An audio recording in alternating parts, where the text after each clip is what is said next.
রাইস্টার অনেকটাই গরিব ছিল, এতটাই গরিব ছিল যে এই কারণে সে একটা ফুটবল মাঠে ঝাড়ুদার কাজ করত। প্রতিদিন অন্যদের খেলতে দেখে সে মনে মনে ভাবতো, ইস আমিও যদি ফুটবল খেলতে পারতাম। একদিন যখন মাঠে কেউ ছিল না, সে এদিক ওদিক তাকিয়ে ধীরে ধীরে বলটি নিয়ে খেলতে শুরু করলো। প্রথমে হালকা কিক মারলো, তারপর জোরে এবং হঠাৎ সে একটি গোল করে ফেললো। খুশিতে সে লাফিয়ে উঠলো এবং সেলিব্রেশন করতে লাগলো। কিন্তু ঠিক তখনই পিছন থেকে দুটি ছেলে চলে এলো। তারা হাসতে হাসতে বলল, আরে ও গরিব রাইস্টার, এটা আমাদের মাঠ, তোর কাজ হলো ঝাড়ু দেওয়া, খেলা নয়। তারা তাকে ধাক্কা দিয়ে বলল, ঝাড়ু মেরে এখান থেকে বের হ।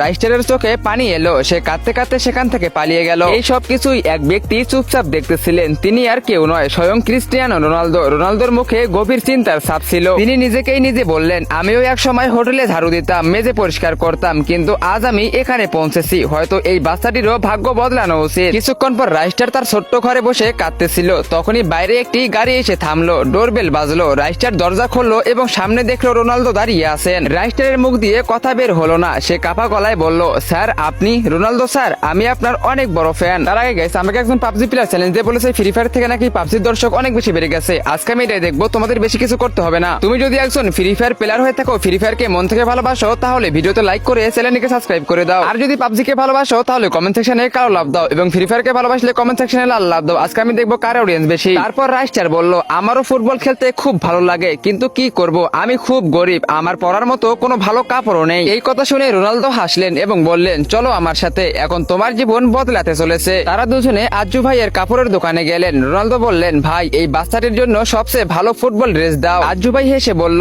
150 টাকা লাগবে। রোনালদো তৎক্ষণাৎ টাকা দিয়ে দিলেন। রাইস্টার নতুন ড্রেস পরে আয়নায় নিজেকে দেখলো এবং রোনালদোর দিকে তাকিয়ে রোনালদোর সেলিব্রেশন দিল। এটা দেখে রোনালদো হেসে উঠলেন, খুব ভালো বেটা, এবার চলো আমি তোমাকে ফুটবল খেলা শেখাবো এবং একদিন তোমাকে চ্যাম্পিয়ন বানাবো। রাস্তায় গাড়িতে বসে তারা হাসাহাসি করতেছিল। রাইস্টার স্বপ্নের জগতে হারিয়ে গিয়েছিল, আর রোনালদো হাসতেছিলেন। হয়তো সেই বাচ্চার মধ্যেই তিনি নিজের ছোটবেলার স্মৃতি দেখতে পেয়েছিলেন। কিন্তু ঠিক তখনই হঠাৎ একটি বড় ট্রাক সামনে চলে এলো। প্রচন্ড জোরে অ্যাক্সিডেন্ট হলো, গাড়িটি বাতাসে উল্টে গেল এবং তারপরে বিস্ফোরণ ঘটলো। চারিদিকে ধোঁয়া আর নিস্তব্ধতা ছড়িয়ে পড়লো। সামনে রোনালদো রক্তাক্ত অবস্থায় পড়েছিলেন। রাইস্টার তার হাত পা ধরে কাঁদতে কাঁদতে বলল, স্যার উঠুন না স্যার, আপনি তো বলেছিলেন আমাকে চ্যাম্পিয়ন বানাবেন, এখন আমি কার ভরসায় বেঁচে থাকবো স্যার? তাই গাইস, আমি তোমাদেরকে বলি, প্রত্যেকটা মানুষের একটা করে আলাদা আলাদা স্বপ্ন থাকে। তোমার স্বপ্নটা তাড়াতাড়ি পূরণ করে নাও। বাই চান্স এমন হতে পারে তোমার স্বপ্নটা পূরণ হওয়ার আগ মুহূর্তেই সেটা ভেঙে যেতে পারে।